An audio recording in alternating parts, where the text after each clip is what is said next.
heard stories of buyers backing out at the last minute or sellers pulling listings. The big question is why?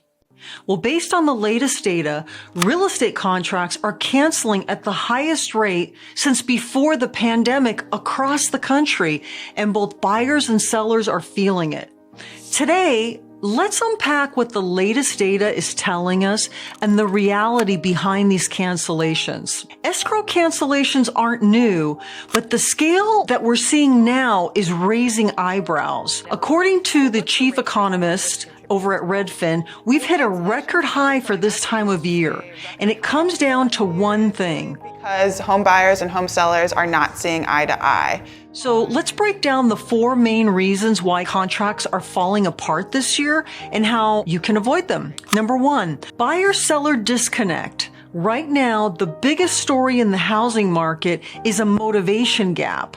Buyers are frustrated because homes just aren't affordable, and sellers are holding out for high prices, the ones that we saw sometime around the pandemic. And even though sellers have lowered their price a bit, mortgage rates are in the mid-6s range, and that makes monthly payments feel really heavy. At the same time, sellers lose their motivation to budge because moving means giving up their very low interest rate, 3% in some cases. If you're selling, stay open to adjusting your price or helping with closing costs to keep serious buyers at the table. Sometimes a little give and take can save your deal. Number 2, fewer bidding wars, more price cuts.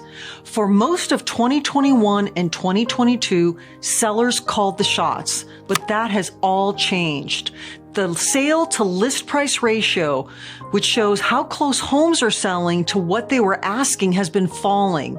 And this means that more homes are selling below asking, showing that buyers have the upper hand. Without bidding wars, sellers just can't hold out for the premium price anymore.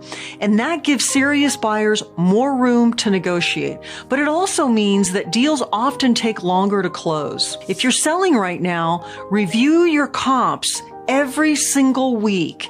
If showings are slow, it's better to adjust your price sooner and get ahead of the market. Future price your listing. A small correction now in advance of a further slide could save you weeks of just sitting on the market. Number 3, seasonality and consumer behavior. Fall usually brings a natural slowdown in the market, but it also means more serious buyers are out there. So between back-to-school routines, holidays, travel plans, fewer people are focused on buying and selling homes. This year, though, the slowdown feels even more noticeable. Even though the rates have dipped slightly, that has not sparked a buyer rush.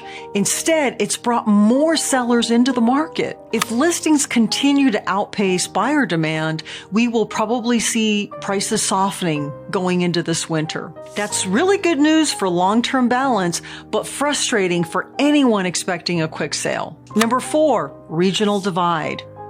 Not all markets are moving in sync. In the Midwest, for example, it's showing surprising price strength thanks to local job growth and homes that are still relatively affordable. You can still buy a house in cities like Cleveland or Detroit on a median income, which keeps demand steady. Meanwhile, Las Vegas, Texas, Florida, where a lot of new homes were built, are feeling the effects of oversupply. Prices are cooling and incentives are flowing, especially in condos and newer subdivisions. Whatever you do, follow the local data instead of the national headlines. The best strategy depends on what's happening in your zip code, not nationwide. What's happening in the market right now is not a crash, it is a market correction. Escrows are falling through not because the market's broken, but because rebalancing after years of runaway demand and unrealistic expectations are all coming to a head. Buyers now have more say, sellers are adjusting, and both sides are learning to navigate a more normal market again.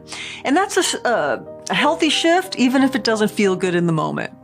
If you'd like to talk more about your options, I am here. Schedule a free, no obligation one-on-one with me, and I'll help you build a plan that fits your situation and keeps your goals on track. Oh, and if you found this video helpful, click like or subscribe to get the latest updates about the market in Las Vegas.